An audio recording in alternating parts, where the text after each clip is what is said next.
जय माता दी। भगतजनों, आज गुप्त नवरात्रि का 5वां दिन है।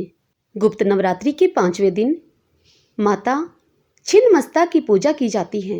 माँ छिन्नमस्ता को चिंतापूर्णी भी कहा जाता है। माँ छिन्नमस्ता को 10 महाविद्याओं में 5वां स्थान प्राप्त है।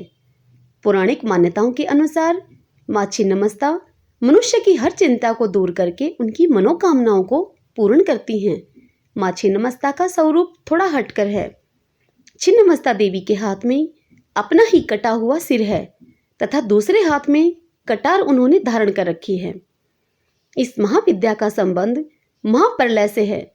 देवी छिन्नमस्ता को भगवती त्रिपुर सुंदरी का ही रौद्र रूप माना गया है।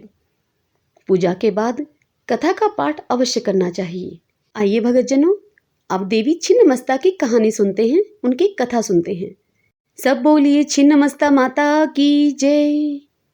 भगतजनों, पौराणिक कथा के अनुसार प्राचीन काल में छोटा नागपुर में रज नामक एक राजा राज्य करते थे।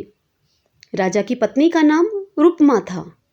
इन्हीं दोनों के नाम से इस स्थान का नाम राजरूपमा पड़ा, जो बाद में रजरूपा हो गया। एक कथा के अनुसार एक बार पूर्णिमा की रात में शिकार की खोज में राजा दामोदर भैरवी नामक नदी के संगम स्थल पर पहुंचे। रात्रि विश्राम के दौरान राजा ने अपने स्वप्न में लाल रंग धारण किए हुए तेज मुखमंडल वाली एक कन्या को देखा। उस कन्या ने राजन से कहा कि हे राजन, इस आयु में संतान न होने से तेरा जीवन सूना लग रहा है। मेरी आज्ञा मानेगा तो रानी की गोद भर जाएगी। उस कन्या की यह बात सुनकर राजा की आंखें खुल गईं और वह इधर उधर देखने लगा। इस बीच उनकी आंखें स्वप्न में दिखी उस कन्या से जा मिली। वह कन्या जल के भीतर से राजा के सामने प्रकट हुई। उसका रूप अलौकिक था। यह देखकर राजा भयभीत हो उठे। राजा को देखकर वह कन्या कहने लगी कि हे राजन, मैं छिन्नमस्तिका देवी हूँ। कलयुग के मनुष्य मुझे नहीं जानते, जबकि मैं इस वन में प्राचीन काल से गुप्त रूप से निवास कर रही हूँ। मैं तुम्हें वरदान देती हूँ कि आज से ठीक 9वें महीने तुम्हें पुत्र की प्राप्ति होगी। और देवी कहने लगी कि हे राजन, मिलन स्थल के समीप तुम्हें मेरा एक मंदिर दिखाई देगा।